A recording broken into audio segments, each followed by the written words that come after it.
नमस्कार। बहुत से प्रश्न आ रहे हैं कि बच्चों को किस उम्र के बाद मेडिटेशन करवाना चाहिए।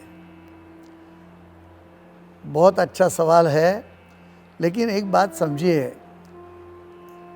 ये इंग्लिश में जो मेडिटेशन कहते हैं तो हमारे यहाँ उसका मतलब कुछ और निकलता है। तो ऐसे ही आंख बंद करके बैठने से कुछ भी करो वो सब मेडिटेशन हो जाता है। और बहुत सारे लोग ऐसे समझते हैं कि एकांत में बैठो, लाइट नहीं, म्यूज़िक नहीं, आजू बाजू में कोई तकलीफ़ नहीं और आंख बंद करके बैठ जाओ, वो मेडिटेशन। ऐसे तो नहीं होगा ना। हमारे यहाँ क्या है, प्रार्थना और ध्यान, ये दो अलग चीज़ें हैं। और बच्चों को जो है वो कब मेडिटेशन सचमुच शुरू होता है, जब बच्चा गर्भ में है। जो गर्भ संस्कार इसलिए तो करते हैं, लेकिन तब क्या होता है कि माँ जो है वो रिसीवर है और वो बच्चे को फीड करती है। जैसे खाना खाती है और बच्चों को तो दूध ही देती है ना। तो इस प्रकार से जो संस्कार प्रार्थना के, ध्यान के माँ के ऊपर होंगे वो बच्चों को अंदर मिल जाएंगे। लेकिन एक बार जन्म हो गया तो बच्चा 5 साल तक इसको मेडिटेशन का मतलब ही नहीं समझ में आएगा, तो मेडिटेशन नहीं करवा सकते।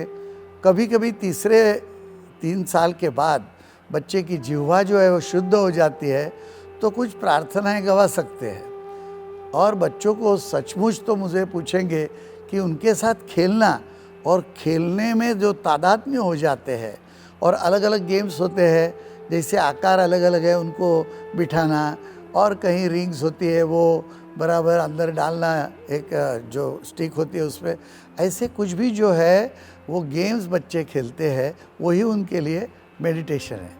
5 साल के बाद उनको प्रार्थना में लाना। पहले प्रार्थना का मतलब है कि स्तुति करना। उनको कायम जो एक आदत गिर जाती है तकरार करने की, ये ठीक नहीं, वो ठीक नहीं, वो ठीक नहीं, ये बच्चा मुझे मारता है, ये स्कूल में ऐसा हो गया, मम्मी मुझे ये हो किया, ऐसे सब जो शुरू होगा उसको बंद रखने के लिए उनको एप्रिसिएशन यानी सराहना जो करते हैं दूसरे की, पूरे विश्व की, वो उनको सिखाना चाहिए। और प्रार्थना वो चीज़ सिखाती है। ऐसे कहेंगे तो हमारे यहाँ भारत में जो कोई स्तोत्र, मतलब ऐसे पोइटिकल कॉम्पोजिशंस बनाए हैं कि जो कविता है उसके अंदर मंत्र शक्ति डाली हुई है, मतलब उनके जो वर्ण यूज़ किए हैं उसके वाइब्रेशंस जो है वो अंदर काम करते हैं दिमाग में। तो प्रज्ञावर्धन स्तोत्र है, या तो ऐसे एक जनरल डेवलपमेंट के लिए ब्रेन की, इनका ब्रेन अभी तैयार हो रहा है और इसको जब भी वो बड़ा हो जाएगा तो समाज में जहाँ खड़ा रहना है उसके लिए ये सब अंदरूनी जो व्यवस्था है ब्रेन की वो ठीक रहे, इसके लिए उनको कविता है, प्रार्थना है, प्रवचन मतलब है जो हम नंबर सिखाते हैं, ये सब उनके लिए प्रार्थना और ध्यान समान है, वो उनको करवाइए। और 12 साल का बच्चा हो गया फिर उसे इंट्रोड्यूस कीजिए मेडिटेशन।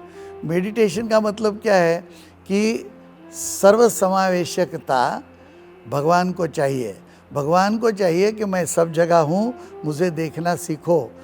हर चीज़ में भगवान है और वो जो देख रहे, इसलिए कथा कहते हैं, नरसिंह की कथा है, हिरण्यकशिपु ने लात मारी तो स्तंभ से आ गए भगवान बाहर, जो नरसिंह हैं। तो ये भगवान हर जगह है, फूलों में, पत्ते में, तो उनका दुर्व्यवहार बंद हो जाएगा। और उसको देखना सिखाना है पहले, और इसके लिए अंतर्मुखता थोड़ी होनी चाहिए कि जो अंदर सौंदर्य है, ये जो सौंदर्य बाहर है वही अंदर है, जो परमात्मा हमारे अंदर है, जो जीव है, जो प्राण है, जो परमात्मा का अंश है, वही सब जगह भरा है। इसको देखने की कोशिश करना ये ध्यान है। लेकिन ऐसे ही कोशिश होगी क्या, और ऐसे समझेंगे कैसे? तो सबको मदद करना। कहीं कहते हैं ना, हम लोग तो एक ऐसे जोक्स भी बोलते रहते थे कि एक बच्चा था, उनके क्लास टीचर ने सब बच्चों को कहा कि देखो कल तुम स्कूल आओगे तो किसी न किसी को मदद करना और आना, मैं पूछूंगी किसको क्या किया मदद। तो एक बच्चे ने हाथ ऊपर किया, तो दूसरे ने किया, तीसरे ने किया, चौथे ने किया। तो बोले अरे तुमने सबको किसी को मदद की? तो बोले हाँ, कौन मिल गया तुमको मदद लेने के लिए? तो पहले बच्चे ने कहा कि मुझे एक बहुत औरत थी, बूढ़ी थी, उसको रास्ता क्रॉस करना था, तो मैंने उसका हाथ पकड़ के सामने ले गया और छोड़ दिया। तो दूसरे बच्चों को कहा तुमने क्या किया? तो उसने कहा मैं उसके साथ साथ वहाँ गया था, हाथ पकड़ के फिर ये लेके यहाँ आ गया। तीसरे ने कहा फिर मैं वहाँ लेके आया। ऐसी थोड़ी कोई मदद होती है। तो मदद जो करनी है वो बराबर सबका ध्यान रखते हुए कुछ न कुछ मदद में आना।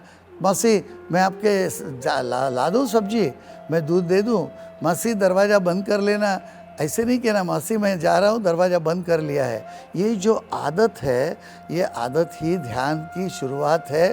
और प्रार्थना तो है ही, शुभं करोति कल्याणम आरोग्यम धन संपदा शत्रु बुद्धि विनाशाय दीप ज्योतिर्नमोस्तुते। शत्रु बुद्धि जितनी चली जाएगी उतनी प्रार्थना सफल होगी। हमें विजय नहीं चाहिए, क्यों? विजय दूसरे के ऊपर होता है, हमें चाहिए जय।